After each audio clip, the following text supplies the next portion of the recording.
Estaba escuchando hoy en la radio que había unas fotos por ahí que parecía que de Netanyahu, presidente israelí, que si estaban esas fotos hechas con inteligencia artificial, que si tenía 6 dedos. Luego ha habido un analista que ha dicho que no, que era la sombra. Luego ha aparecido Netanyahu haciendo un vídeo diciendo que no, que estoy aquí tomándose un café. Esto puede parecernos así un poquito lejano, es verdad que es actualidad, nos pilla un poco lejano, pero es que hoy ha habido en la Universidad de Almería unas jornadas de ciberseguridad y han explicado que ha habido un buen número de chicas en la universidad que han visto cómo la inteligencia artificial las desvestía y su imagen y sus fotos han sido publicadas y han dado vueltas por ahí por las redes sociales, así que cuidado con este tipo de cosas.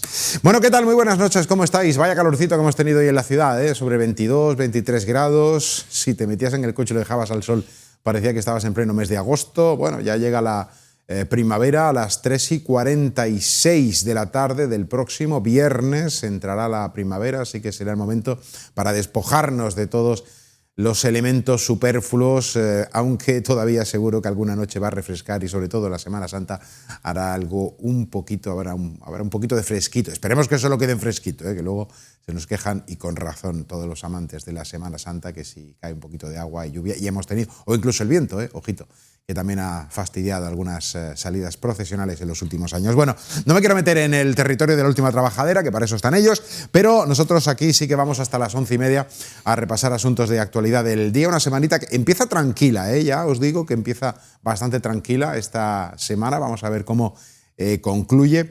Y nuestro primer asunto del día nos va a llevar hasta cerquita de aquí, de los estudios de Interalmería Televisión en El Toyo.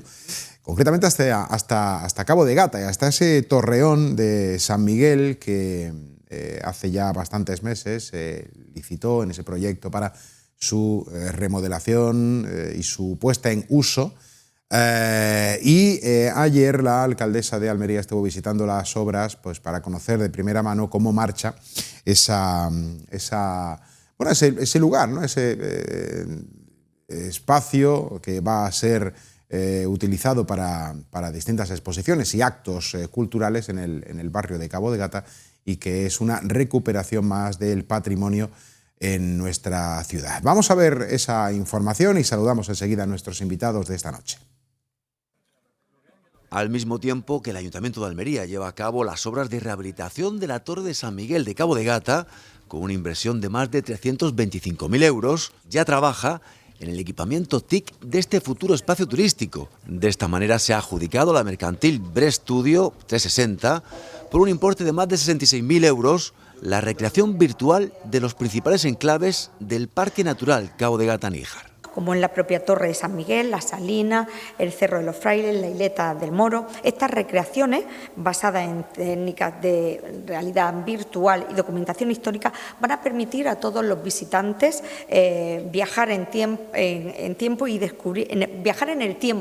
y descubrir cómo eran esos espacios en la época de máximo esplendor de toda esta zona, comprendiendo además la vida de los antiguos habitantes de la zona. Además, este proyecto incluye la recreación del fondo marino en la zona del hundimiento del barco de vapor Arna, ofreciendo de esta manera también una experiencia inmersiva que va a permitir a los usuarios sumergirse virtualmente, claro, para explorar el pecio, la biodiversidad marina y las formaciones geológicas del entorno. Para disfrutar de esta experiencia se desarrollarán aplicaciones móviles que van a permitir el acceso a los contenidos desde los dispositivos personales. De esta manera, el Ayuntamiento quiere poner en valor cuanto antes este torreón de San Miguel y seguir potenciando turísticamente Cabo de Gata.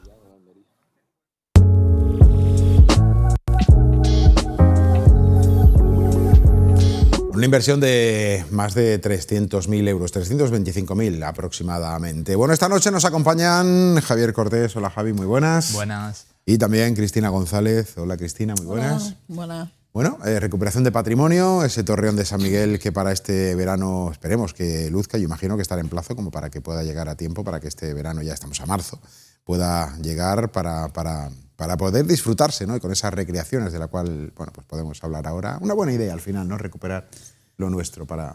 Pues yo creo que sí, que recuperar precisamente en Cabo de Gata, donde yo creo que ese edificio, esa atalaya militar que fue en su momento, pues que sea un punto de toda la ruta en ese entorno, de ser un mirador también, un mirador de ese entorno. Creo que poner en valor todos nuestros recursos históricos, arquitectónicos, yo creo que merece apostar por eso. ¿Javi? Sí, yo creo que está haciendo una buena labor el Ayuntamiento de Almería para poder mejorar el patrimonio que tenemos. En los cambios del conjunto de la Junta de Andalucía, lo que es la Alcazaba, lo que es el Cerro de San Cristóbal, la Muralla del Jairán, también esta obra del Torreón, van al final creando una identidad que creo que los almerienses no conocíamos y que ahora, pues, oye, pues mira, vamos viajando por otros lugares y ya tenemos esa coraza de, oye, tenemos aquí algo importante que cuidar. El Torreón tiene esa parte arquitectónica, esa parte, digamos, estructural de la remodelación, que es el coste mayor de esos 325.000 euros, y luego la parte visual, que es la parte que luego se podrá ya no visitar en sí, porque en realidad visitas todo, ¿no? Pero que sí es la experiencia, ¿no?, de estar en ese lugar y ver, pues, toda esa infografía, toda esa edición virtual, ¿no?, de la Torre de San Miguel, de las Salinas, del Cerro del Fraile, de la Isleta del Moro, que es lo que se va a poder ver allí con el uso de la realidad virtual. Como decía la concejala, se va a poder regresar un poco en el tiempo, ¿no? De alguna manera el imbuirte de cómo estaba en su momento y con un poquito de la fantasía que te permite, ¿no?, la propia inversión, pues estar, pues no sé, muchos años atrás, ¿no?, y disfrutar de ese lugar. Sí. Y las recreaciones que se puedan hacer también, yo creo que es importante. Yo lo comparo un poco con lo que es Guardia Vieja, en Almería. La representación, teatro, exposiciones, es decir, y recrear toda la historia. Y en Cabo de Gata, pues yo creo que reúne todas las circunstancias para que eso sea muy valorado en su futuro.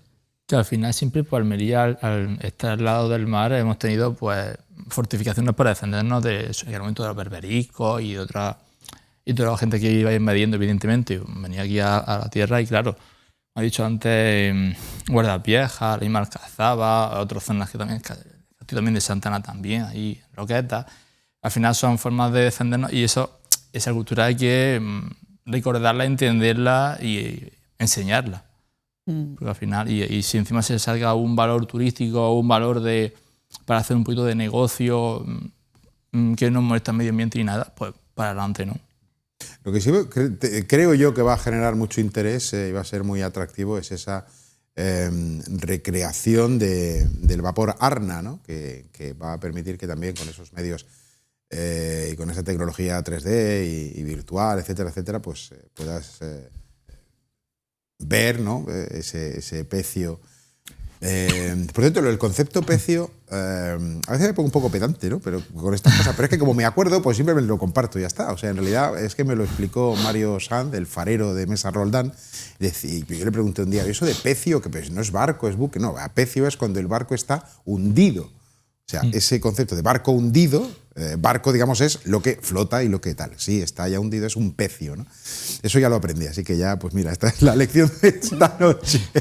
Ese pecio, ¿no?, el Arna, que está en esa zona y bueno, se podrá disfrutar. Hablando, por cierto, y esto es un añadido de alguna manera a esta actuación sobre el Torreón de Cabo de Gata, justamente este mediodía, hemos conocido también que la Diputación de Almería ha licitado la obra del Cortijo del Fraile con una inversión cercana a los 900.000 euros, un bien de interés cultural, con todo lo que rodea al Cortijo del Fraile, con toda la parte histórica, con toda la parte de la literatura, con toda la parte del mito, con toda la parte cinematográfica del entorno. O sea, voy un poco al contexto que antes decía sobre la recuperación del patrimonio y la importancia que tiene para la ciudadanía y también para las instituciones ese tipo de cosas, ¿no?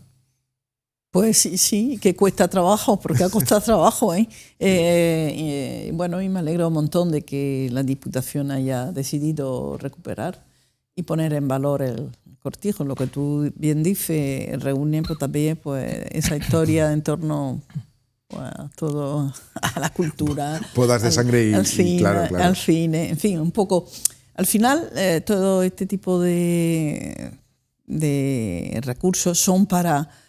Yo pienso que es un atractivo más para atrapar al turista. Es decir, Cabo de Gata. Ya se sabe que todo el mundo, pues, cuando viene a Almería, intenta ir a Cabo de Gata. Pero yo creo que esto también es como una visita obligada para conocer un poco más profundamente nuestra historia y nuestra tierra. Sí, señor.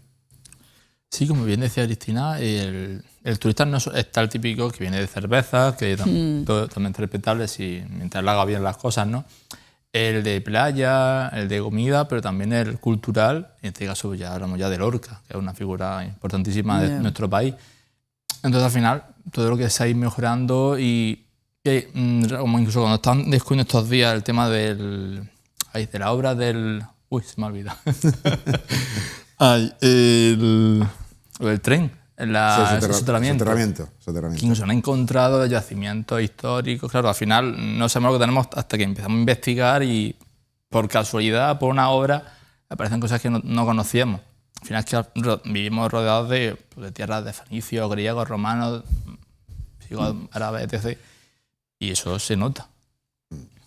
Un plan director, en este caso, por parte de la Diputación de Almería, básicamente fundamentada en la recuperación de ese patrimonio y sobre todo con ese punto especial de interés, que es el cortijo del Fraile, que está todavía pues, en esa evolución. Bueno, hay una parte importante también que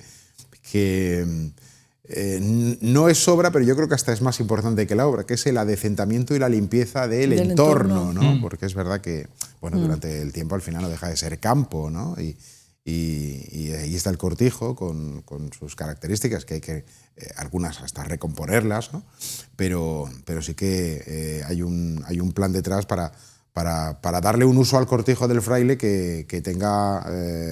que nos haga sentir orgullosos. Yo creo que era Javi, ¿no?, el que decía, ¿no? Ese orgullo de alguna manera de disfrutar de lo que tienes y hacerlo ver a los demás también. Sí, al final hay que promocionar lo nuestro. Todo lo bueno, evidentemente, lo malo no lo va a promocionar. Lo va a intentar mejorar y cuidar también, pero claro, sí que al final tenemos cosas muy interesantes, que luego al final hay gente incluso de otras tierras que tiene 4 cosas y está modo chauvinista, y aquí tenemos más y no sabemos ni lo que tenemos. Yo cuento una cosilla que incluso hace un tiempo me contaban que había municipios, había cosas de Almería y decían, no, Alpujarra, eso es de Granada, digo. Eso es de Almería. Pulpino, no, eso es de... No, es de Almería. No nos quitéis cosas, que no nos sobran. Sí, es cierto. La verdad que habría que elaborar un listado de todos estos elementos, ¿no? Que habría que recuperar, porque lo hay. En la Alpujarra, evidentemente, hay un montón de edificios que tienen su historia y que realmente tendrán que apostar también por la recuperación. Así que yo creo que hay muchísimo en toda Almería. Estaba recordando nombres propios vinculados al cortijo del Fraile. Así a bote pronto sale, obviamente, Lorca, obviamente sale Sergio Leone por su vinculación al western, pero es que también Carmen de Burgos. Podemos asociarla, ¿no? Al final, ese centro cultural... histórico, etnográfico, ¿no? Que puede ser el cortijo del Fraile, es una, vamos a llamarla así, una herramienta, ¿no? Si me permitís que utilice este término con semejante, por su importancia, ¿no? Lugar, pero sí que es algo del cual sentirse... Es que me estaba acordando justamente, ahora que he dicho lo de la figura y tal, me ha venido la silueta y he recordado que justamente el último FICAL utilizó el perfil del cortijo del Fraile para poder utilizarlo en toda su imagen visual de esta última edición del concurso, o del festival en este caso. Bueno, seguimos avanzando, dejamos este capítulo del cortijo del Fraile y también del Torreón de San Miguel que mencionábamos en el arranque, para irnos a un territorio muy de Cristina, ¿no? Esa atención social, esa preocupación por los demás. Ya sabéis que Cristina González, vinculada, presidenta de la asociación, ¿no? De la asociación El Timón, que para quien no lo sepa, el Timón está dirigido a la salud mental, ¿no? A esta serie de patologías y de situaciones y de escenarios, ¿no? Y de comportamientos que hay que llevar. Y no es estrictamente, pero sí tiene también su relación, porque la Cruz Roja ha hecho, en el día de ayer, hizo balance de este año 2025 y fueron 31.600 las personas que fueron atendidas por la Cruz Roja en este último año. Vamos a verlo. El año 2025 ha vuelto a recordarnos que vivimos en una sociedad compleja, donde las desigualdades y las dificultades adoptan muchas formas. Desde Cruz Roja seguimos viendo cómo muchas familias afrontan situaciones de vulnerabilidad persistente, con dificultades para cubrir necesidades básicas o para mantener una estabilidad económica y social. Junto a ello, hay un fenómeno que cada vez se hace más visible: la soledad no deseada.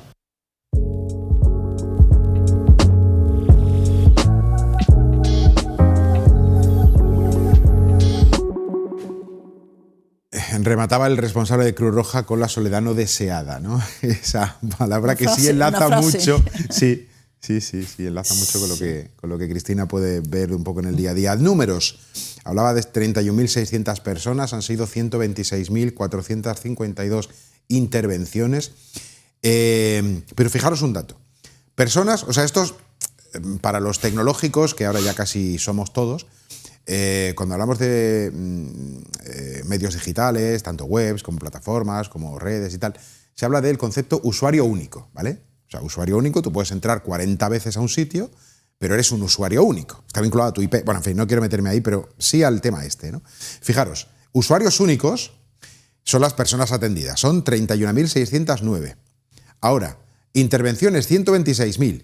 Pero respuestas ofrecidas 238.671. O sea, fijaros la cantidad de veces que una persona, un usuario único que decía antes, ha tenido que encontrar en Cruz Roja respuesta a sus demandas o a sus dificultades. Cristina. Bueno, estamos hablando de Cruz Roja, un gigante social, y que evidentemente son datos, ¿vale? Tú lo que pones de relieve son una serie de datos. Lo importante igual no son los números, sino las historias, ¿no? Las historias, sí. Son datos y, bueno, habría que desmenuzar un poquito, y a mí me encantaría hablar de Almería, con datos de Almería, que no lo tenemos ahora mismo, pero que sí sería interesante ver este tipo de intervenciones, estos programas de atención. Sé que ahora hay programas específicos para el tema de la atención en el entorno, en la soledad no deseada, sobre todo de las personas mayores, y que yo creo que Cruz Roja hace una gran labor social. Ahora también digo que también manejan presupuestos gigantes, fondos europeos, fondos nacionales, manejan una cantidad de presupuesto y, lógicamente, pues en función del volumen económico de esos ingresos, pues también pues ese tipo de atención pues se digrega y en todo tipo de intervención, de emergencia, de urgencia, en todos los niveles, pues están dando de alguna forma, incluso en salud mental, si no recuerdo mal y si no ha cambiado la situación, Cruz Roja lleva el tema del teléfono del suicidio 24, el que gestiona ese teléfono. Creo, en mi humilde opinión, creo que ese teléfono debería estar en manos de personas más. Yo creo que Cruz Roja tiene mucho que hacer en temas de todo lo que hace, pero creo que ese teléfono del suicidio probablemente se gestionaría de otra forma, yo no digo mejor ni peor, pero sí de otra forma a través de otras entidades que trabajan especialmente y son más específicos, más especializados en el tema de la salud mental. Y bueno, los presupuestos están ahí, los números están ahí, pero lo que decimos, al final las intervenciones sociales, las personas, y hablamos de Cruz Roja, pero hablamos también a nivel de otros niveles de sociales, donde se hace mucha tipo de intervención, se pierde mucha información. Deberíamos de tener un solo registro sanitario y social. Creo que se pierde mucha información a la hora de abordar muchos temas sociales, y de alguna forma hay que unificar historias. Al final son historias personales, historias familiares y historias en la comunidad. Y básicamente lo haríamos mucho mejor, seríamos más eficientes a la hora de la intervención, porque al final las demandas se van duplicando, se van perdiendo y no se da una sola respuesta. Entonces, en función de dónde tú acudes, pues las respuestas son diferentes. Javi. Como bien comentaba Cristina, la labor de que hace Cruz Roja es un gigante, es una entidad muy importante en nuestro país, que tiene presencia nacional e internacional.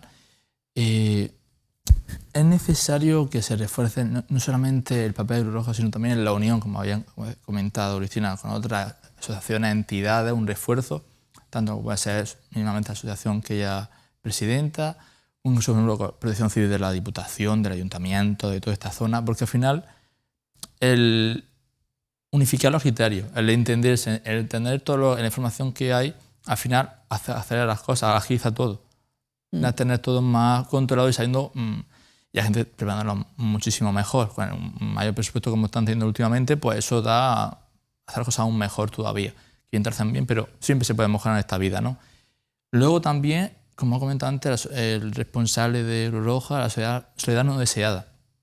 Es algo que se ha asociado casi siempre a la gente más mayor, pero que ahora hay un problema que es importante, que yo creo que todos al menos lo vemos en la juventud. Hablo a lo mejor de población de los 13, 14 años hasta los 20 y tantos, 30 años, que las redes sociales están haciendo más mal que bien, porque está creando, alargando incluso depresiones, creándolas desde el principio, en algunos casos ya vienen de antes. El tema también de ciertas ansiedades, porque al final uno ve, yo estoy bien, pero hostia, está mejor. Te van creando una cierta inseguridades, tanto hombres como mujeres, y al final eso también se va trasladando, como ha comentado antes, el tema del suicidio. Que al final cuando uno es más joven, es más permeable, te va llevando tanta información que no sabes cómo atajarlo. Si no tienes un ambiente bueno a nivel familiar, de amistad, de trabajo, de compañerismo, puedes pensar muchas cosas. Y al final el teléfono ayuda, pero tienes que tener una buena, no digo de contacto, sino una buena red de compañeros, de familia, para poder solucionar eso. Y evidentemente eso, Cruz Roja y entidades más pequeñitas, pero que tienen mucha vocación, pueden hacer muchas cosas buenas. Sobre el asunto de la salud mental, Cristina es toda una experta, y justamente muchas de las cuestiones que bueno, muchas, yo creo que al final todas, ¿no? Porque al final que tú tengas que ir a Cruz Roja, todas al final convergen, ¿no? en el tema mental. O sea, que tú tengas una situación, pues, ¿qué te digo yo? O bien, aquí estaba mirando, pues, desde inmigrantes o personas que se quedan sin hogar, o personas que se quedan sin trabajo, en fin, hay un perfil infinito, ¿no? de situaciones que todas terminan llevando al drama personal y, por tanto, pues a tener problemas para gestionar todo eso a nivel de cabeza, ¿no? Entonces, que una persona llegue, oye, mira, que es que no tengo trabajo y necesito que me ayudes con yo qué sé, un paquete de lentejas, ¿no? Ya, eso es muy difícil, o sea, dar ese paso, tocar la puerta, oye, mira, que necesito ayuda, dame un plato de lentejas, dame un plato, una bolsa de lentejas, una bolsa de arroz. Eso es un paso que probablemente vosotros lo veáis de situaciones muy duras, ¿no? Sí, yo creo que servicios sociales o estas entidades que se dedican a proporcionar alimentos, a veces solicita la persona que lo necesita, evidentemente, pero si profundizamos más, probablemente las personas más necesitadas por vergüenza, por estigma, son las que menos acuden a demandar ese tipo de... y pasan más penuria antes que dar ese paso, como tú dices. Ese paso es muy duro y muy a veces hasta que no pasa un tiempo no suelen darlo. Entonces, el que servicios sociales tiene que cambiar, ir en el entorno de la persona o del conflicto o del núcleo familiar o en el entorno donde se mueven esas personas que necesitan ese tipo de atención. Te lo digo porque dentro del mundo de la salud mental pues también tenemos nuestra gente en soledad, sin apoyo a veces, y que uno de los programas que estamos llevando a cabo gracias a la Fundación La Caixa pues ha sido acercarnos al entorno, es decir, te acerca, analiza, ver las necesidades y si tiene apoyo, no tiene apoyo familiar, si está en tratamiento, no está en tratamiento. Yo creo que hay que cambiar un poquillo ese enfoque de que sea el necesitado o hay que hacer una captación más activa, más proactiva en las personas que realmente necesitan cualquier tipo de atención, ya sea sanitaria, social o, en fin, en salud mental. A veces los profesionales estamos muy metidos en los despachos, incluso hablo de los trabajadores sociales, mucho burocratizado, mucha documentación, mucho papeleo, y perdemos un poco esa visión, esa dimensión general o integral de cuál debe ser un poco esa atención a esa persona. Lo que pasa es que no debe ser muy fácil. Ya. Te estaba escuchando y estaba intentando llevar eso a la práctica. Decías tú, más proactividad, ¿no? Pero ¿cómo haces eso? Porque tú puedes considerar que yo necesito ayuda y tú puedes venir, pero es que ¿cómo me abordas, ¿no? ¿Cómo me enfocas esa ayuda? Porque igual o me puedo desmoronar o puedo repelerla porque puedo considerar que estás atentando un poco contra mis valores, aunque luego realmente sí, bueno, luego el trabajo entienda que lo necesita, ¿no? Lo que lo necesite, pero así de primera. Entonces, ¿eso cómo se puede hacer? No, yo entiendo tu claro. propuesta. Lo que pasa es que tú puedes, después hay que trabajarlo, eso no es fácil, abordar, llegar en un entorno donde te pueden cerrar las puertas, es decir, claro. que sí, que efectivamente es un trabajo ya de los profesionales, es decir, que esto no es fácil, no es un trabajo fácil, pero a veces no llega la información, no llega la formación del vecindario, de la propia familia, de otro ámbito, te llega esa información. Entonces, ¿qué pasa? Que si no tengo una demanda oficial, una demanda registrada, burocratizamos mucho todo este tipo de atenciones. Entonces, ¿qué pasa? Que si tienes que esperar a que, porque a veces la persona que lo necesita no es capaz de demandarlo, no es capaz. Entonces, hay que intentar eliminar esa barrera, hay que escuchar, creo que en esa escucha, bueno, pues luego hay medios para poder intervenir, para ver las situaciones, pero si esperamos a la legalidad de la legalidad, documentos sobre peticiones administrativas, tal y cual, pues, perdemos un poquillo el norte. Lo mío era preguntar precisamente a Cristina, que conoce más del ámbito sanitario que yo, evidentemente vamos aquí a ver los que sepan.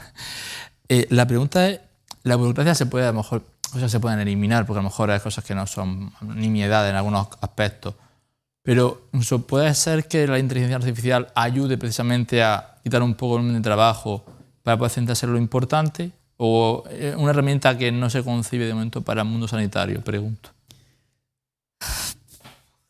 Es una pregunta. Bueno, hay gente que utiliza mucho la inteligencia artificial para elaborar sus documentos, su búsqueda de información, su tal. Pero cuidado, no puede llevar a campos erróneos, no puede hacer tomar decisiones erróneas. Yo creo que es un camino que habrá que andar. Yo no estoy muy metida en ese mundo, ni como no lo controlo, no sé, pues no procuro no utilizarlo. Pero sé que bueno, técnicamente los profesionales, en fin, y las personas en general, la ciudadanía sí que hace un uso importante. Te dicen, gente que la utiliza, no te crea todo lo que te diga la inteligencia artificial. Cuidado, que tienes que revisar. Yo muchas veces a lo mejor me han pasado algún informe técnico, lo leo, digo, aquí no se lo han leído, aquí han copiado, pum, pum, han copiado y te das cuenta que, cuidado, que hay que, en fin, no sé. Sí, no, hay que tener un mucho. tema que tendremos que ir avanzando y ver realmente qué ayudará, evidentemente, no, probablemente ayudará. Pero ahora estamos en ese desarrollo, en ese camino, que a ver hasta dónde llegamos. Entiendo que aparte de mejorar los presupuestos, tanto de Cruz Roja como de otras asociaciones, tener más personal, ese mismo personal que también necesita a veces ayuda psicológica o incluso psiquiátrica en algunos momentos, porque al final todos los días en ciertas situaciones hay momentos que te puedes desmoronar, ¿no? Somos humanos, ¿no? Y luego también la burocracia, si hay menor, pues mejor, pero aún así, a medidas concretas, ¿qué se podría tomar desde la misma mente de las administraciones, desde las mismas asociaciones Cruz Roja, para mejorar eso? Yo digo como periodista, porque al final no soy sanitario, no sé cómo es el mundo de dentro, aunque conozco un poco, pero me refiero a alguna medida concreta que se pueda realizar. Para abordar el tema. Igual una de las cosas sea poder actuar de oficio, que creo que es lo que comentabas tú antes, que no es tan sencillo cuando tienes que burocratizar prácticamente cualquier movimiento que hagas, ¿no? Igual eso pudiendo tener bastante ya. Igual pudiendo tener capacidad para poder moverte sin tener que, lo digo al nivel de las ayudas directas, entiendo que es lo que quería hacer Javi, ¿no? Sí, de todas formas nosotros muchos profesionales de la universidad y de otros ámbitos nos han pedido colaboración en proyectos de investigación porque, bueno, ellos mismos te manifestaban de que era más fácil trabajar con una asociación que con una entidad de la administración, por esa burocracia tan compleja y tan difícil que normalmente tenían que eliminar o le retrasan mucho en el tiempo cualquier investigación.